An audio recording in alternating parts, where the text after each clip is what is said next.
Hello and welcome to Solutions for Your Life, University of Florida, St. Lucie County Extension Program. Today I have our Deputy County Administrator with us, Mr. Mark Satterley. Mark, welcome. Thank you for joining us. Good morning, Ed. Thank you for allowing me to be on the air. It's a great opportunity.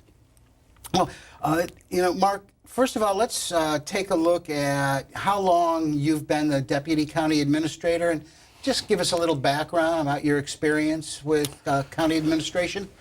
Ed, I've lived on the Treasure Coast for nearly 30 years. I've been with St. Lucie County almost 12 years, and I have been in administration 3.5 years. Okay, and you were in planning and zoning before that for a little while, is that right? Yeah, I was Planning and Development Services Director for a number of years. So you enjoy that? Enjoy that work? I do, but I do enjoy the administration as well. It's a lot of interacting with the commissioners and our citizens, and a lot of the staff people. Get to meet a lot of the staff people, like the extension staff that I've come to know and really enjoy and really appreciate the great work that your staff does, and the work that they do for people in the community and the agricultural community. Just outstanding, and I think it's one of the best extension programs probably in the state of Florida. Well, thank you for that.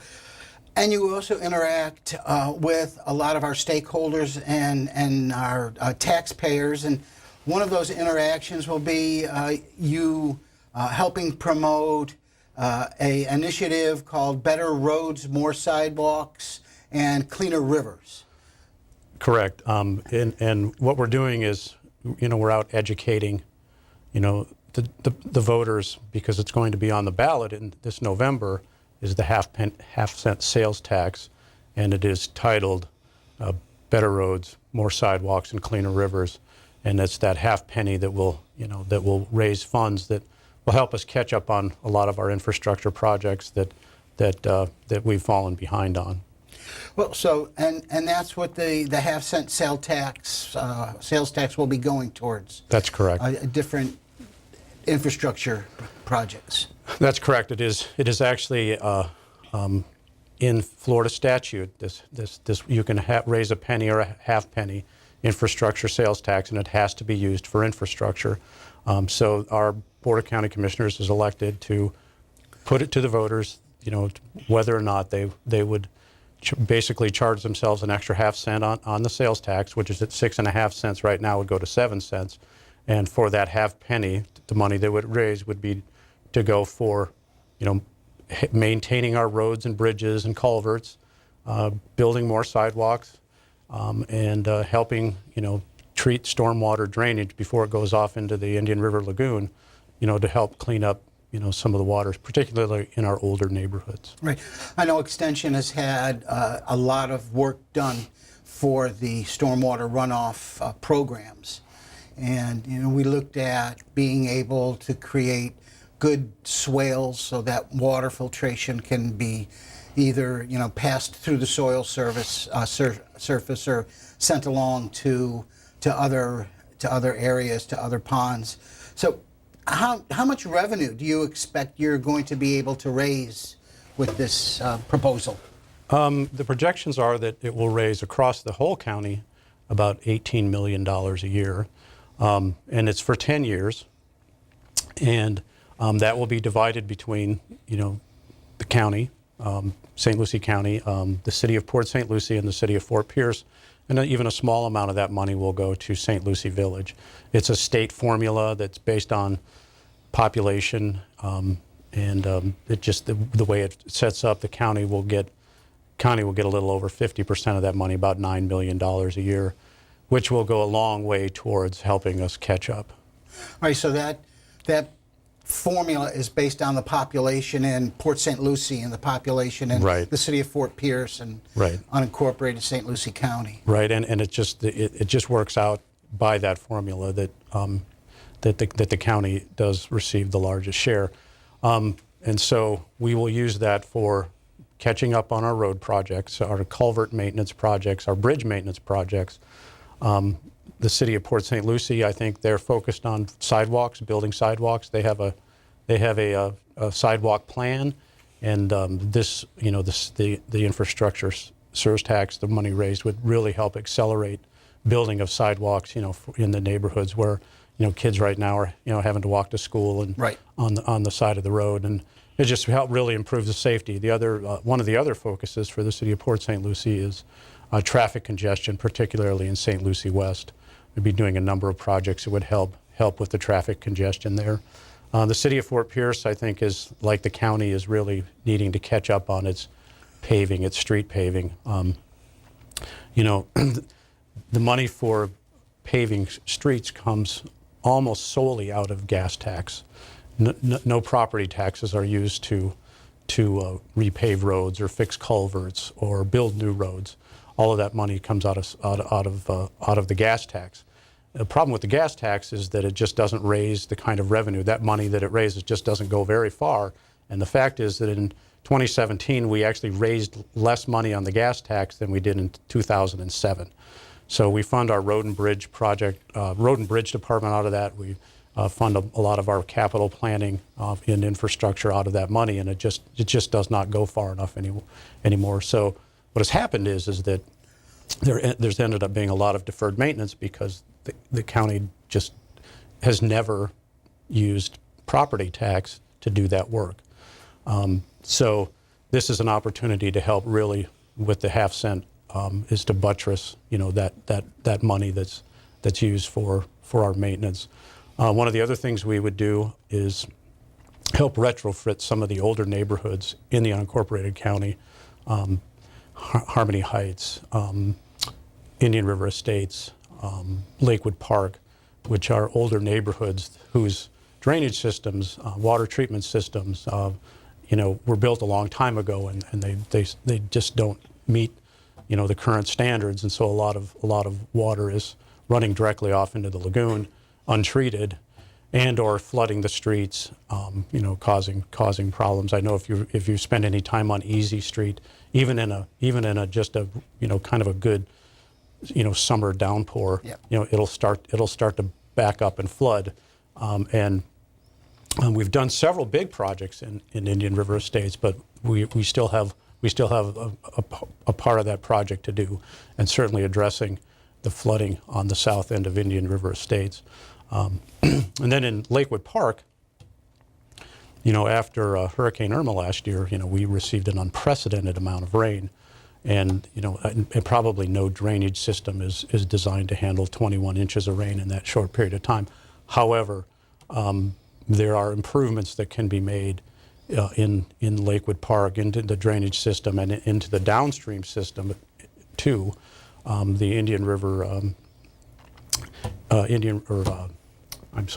Fort Pierce Farms, mm-hmm. Fort Pierce Farms Water Control District and the North St. Lucie Water Control District. All those drainage ditches, and that drainage system was designed to drain agriculture. And over the years, it's also become, part of the drainage system for our neighborhoods. And so helping them improve that systems to handle additional runoff and treatment from Lakewood Park is one of the other benefits that would come if the voters were to approve the sales tax in the fall. Yeah, and that's one of the challenges, because that drainage system was put in so many years ago, and now we have Lakewood Park, and we have all the drainage that'll come off of nurseries and citrus groves from the western part of the county. And if that water remains on citrus land for more than 72 hours, then you're going to have problems with the roots of those trees. So as things back up, so can the economy in a sense. Yeah, and so that system was developed for, to help the ag industry. And just over the years, as we've developed more and more, particularly east, the eastern part of the county and east of 95, that system has, had to accommodate, the development as well. And so it's a challenge. And we do want to make sure that, we consider the needs of our ag partners, is for sure. Absolutely. So what are some of the other projects that this initiative may go towards? Well, one of the big issues that came out of Hurricane Irma was that we discovered that we had more damage to our culvert systems than we had really anticipated. And if you've been down Edwards Road lately, you know, we discovered that we had some real issues with the drainage system on Edwards Road. And we're projecting that to fix those issues, that it could cost upwards of $6 million. So certainly retrofitting the drainage system on Edwards Road to help improve that is a priority. One of the other big priorities is, of course, getting to all of the 300 miles of road that the county has. We're behind on our repaving. We should be paving, you know, 20 to 25 miles of road a year. We're getting to about 5 miles of road a year. So it's our most important asset. It's our most expensive asset that the taxpayers in the county owns are our roads. And so we really need to catch up, and the half penny will really help us do that. The sales tax, or I'm sorry, the gas tax has remained constant. It hasn't been raised. It's not indexed for inflation. So it just is just not going to raise the additional funds. We have as much gas tax in the county as we can, by statute, have. But if it were to pass, and we're working on a program right now to, you know, we're planning for success. And so one of the first projects we want to do is repave Prima Vista Boulevard in River Park, part of, you know, the Port St. Lucie area from Oroso Boulevard east to US 1. You know, that length is in dire need, and anybody that travels it, and the 35,000 cars a day that travel on Prima Vista know that that segment of that is a county-owned road, and that 5-lane section is in desperate need of complete mill and resurface, of repaving, and that's about a $2 million job. And as we kick the can down the road a little bit further, the actual cost for repairing these roads is going to be increased considerably. Yeah, what the engineers tell us is that, you know, to do the maintenance on a lane mile of road, you know, most roads are 2 lanes, and to do 1 lane or both lanes, it's about $22,000 a mile for repaving. You know, just go out there with the mill off the top surface and then come back with asphalt over the top of it. What happens is, though, if you don't do that, you know, if you start to get beyond 20 or 25 years, the quality of the road and the road bed underneath the surface really begins to deteriorate. And so that cost can really, really dramatically increase to, you know, hundreds of thousands of dollars a lane mile. And, you know, the county has a fiduciary responsibility to, you know, maintain its assets in good quality. And so, you know, getting behind on this is really expensive in the long run if we don't keep up. A lot of people, you know, some people will ask us, you know, why doesn't the county just take some of the other revenue that is raised through property taxes and allocate it to, you know, to this infrastructure issue, and the board can do that. But what will happen is that the county gets far more requests for the revenue it does raise than it can possibly ever meet. So they have to make decisions on where they allocate that money. And so, you know, we're funding the libraries, you know, we fund the sheriff, we fund, you know, we help fund the health department, our parks department, you know, all of the things that the county does, you know, that all cost money. And so if we were to decide that, well, let's take some of that property tax and allocate it to the infrastructure, that's going to mean that some other service somewhere else is not going to get the revenue that it normally gets. So, you know, that's kind of the quick answer to, you know, that question. So residents in the county, they're not going to be the only ones that will be putting this half-cent tax initiative to work. There's also our visitors will contribute it. Anybody that spends money on items that are that, you know, have sales tax, whether it's visitors, tourists, everybody that lives here that comes into St. Lucie County and spends their money will help pay for it. Yeah, rather than just the property tax and people buying gas. So what are the items that won't be taxed on this? Well, you know, I'm not an authority on on I probably should be, but you know, medicines and, you know, things like that, that anything that's not currently, you know, required to pay state sales tax will remain not paying, you know, that half penny won't apply.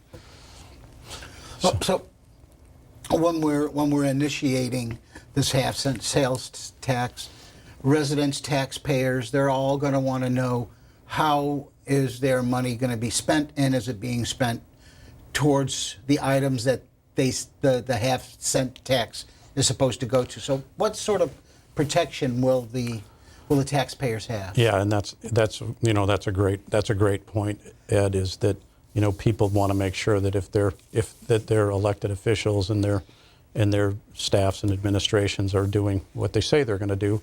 And so, you know, the beauty of this is that, you know, that there are basically 4 layers of protection for that. And first is that it's in the state statute that you have to, you know, by statute spend that money on the infrastructure. You can't take it and use it for salaries or move it over here to pay for something else that is not related to infrastructure. So it's in the state statute. To put the item on the ballot, the county passed an ordinance back in April, and it's in that ordinance. It says the county is going to put this item on the ballot in November for half-cent for infrastructure. So we're bound by our ordinances. It's also, you know, our county commission, they're going to be watching it. They're saying, well, this is what we're going to do. So they're looking over it. And probably one of the best things we're going to do, if it succeeds, is have a citizens, you know, oversight committee, so that the board will appoint a group of citizens to make sure that, you know, to review how those dollars are being spent. So there's basically those 4 layers of protection. So, you know, there's not a bait and switch. Yeah, so we talked a little bit about why the county wants to use a sales tax as opposed to a property tax. And as I mentioned earlier, you know, the county has never used property tax for infrastructure maintenance, for road maintenance. It's always relied on the gas tax. And so, you know, we would have to allocate money from different places out of property tax, and we've never done that. And I'm thinking of how I might say that better. Ask me the question again. Okay, well, we have, you know, we talk about having property taxes, and people will ask, well, you know, we have our property taxes, and we're charged X amount of dollars for our property, and why isn't that money coming out of property tax as opposed to this half-cent sales tax? Yeah, that's a great question, and I think that, you know, the simple answer is that we've never used property tax dollars for, you know, maintenance of our roads and our bridges. So to do that would be a big shift, first of all, in policy.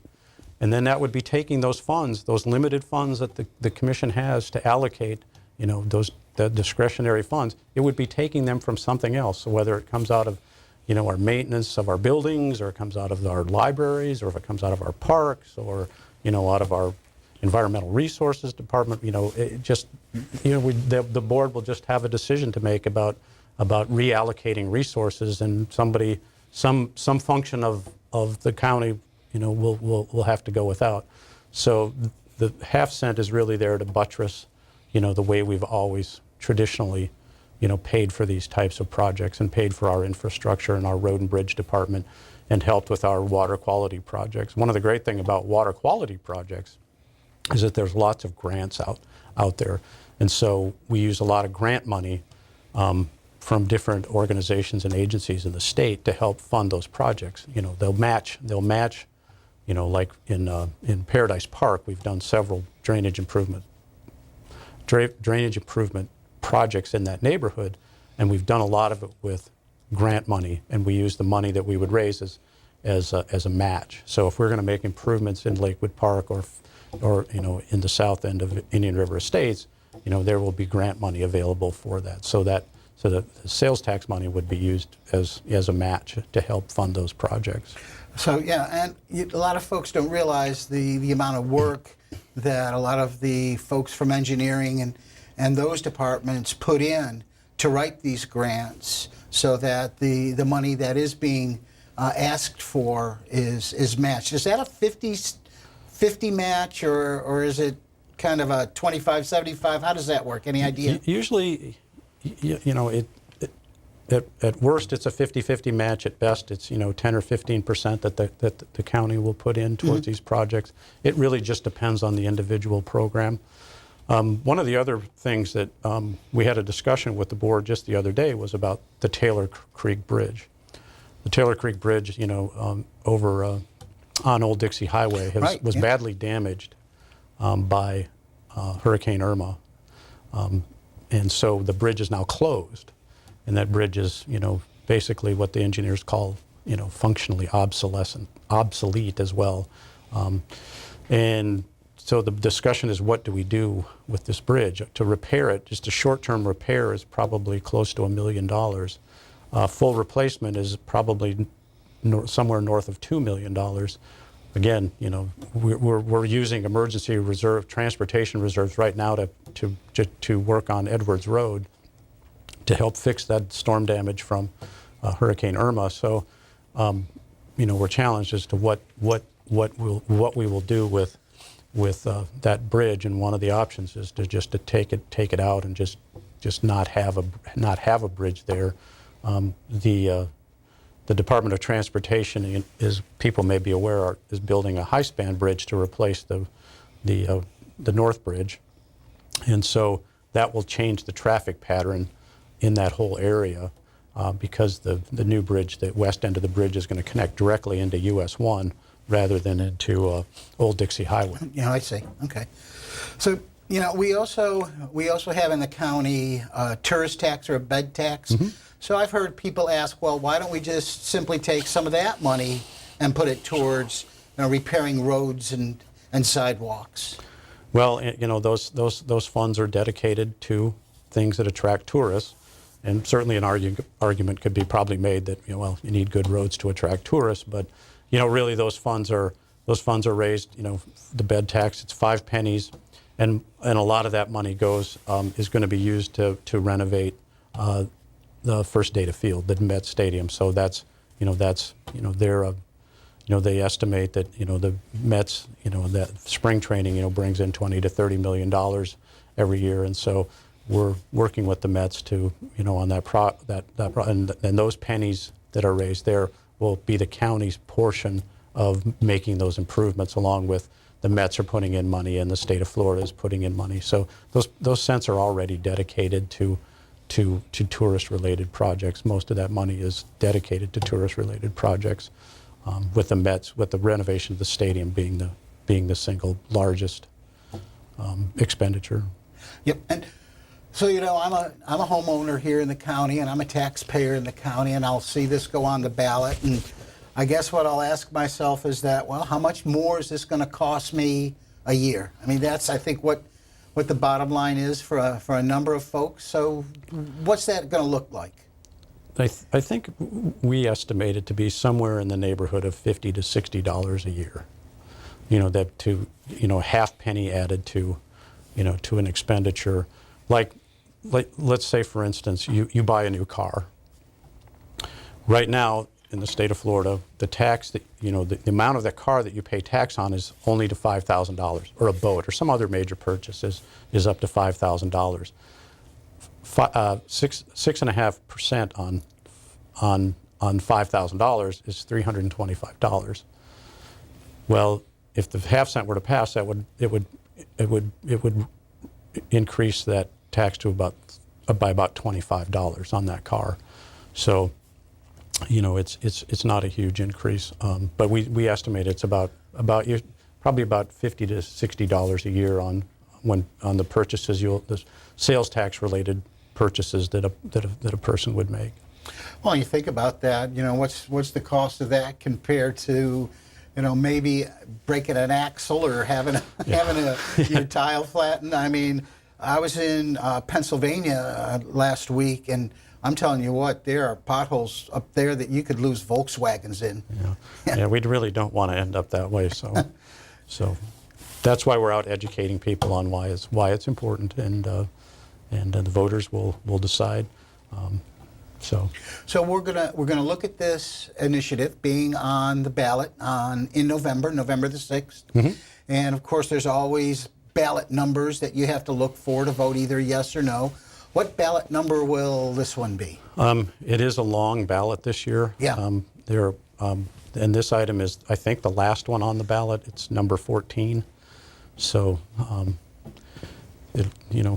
we hope people don't get ballot fatigue. But there's a lot. The Constitutional Revision Commission that happens every 20 years in the state of Florida has put a number of items on the ballot. So there'll be the federal items, the state items, and then the local items come last. And this is, I think, the only local item on the ballot. So it'll be number 14.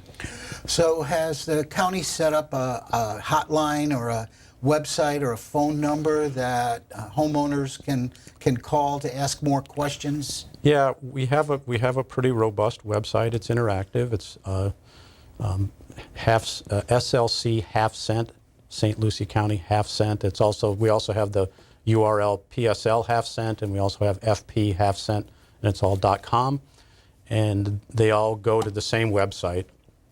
But it's got all of the projects from both the city of Fort Pierce and Port St. Lucie, along with the county.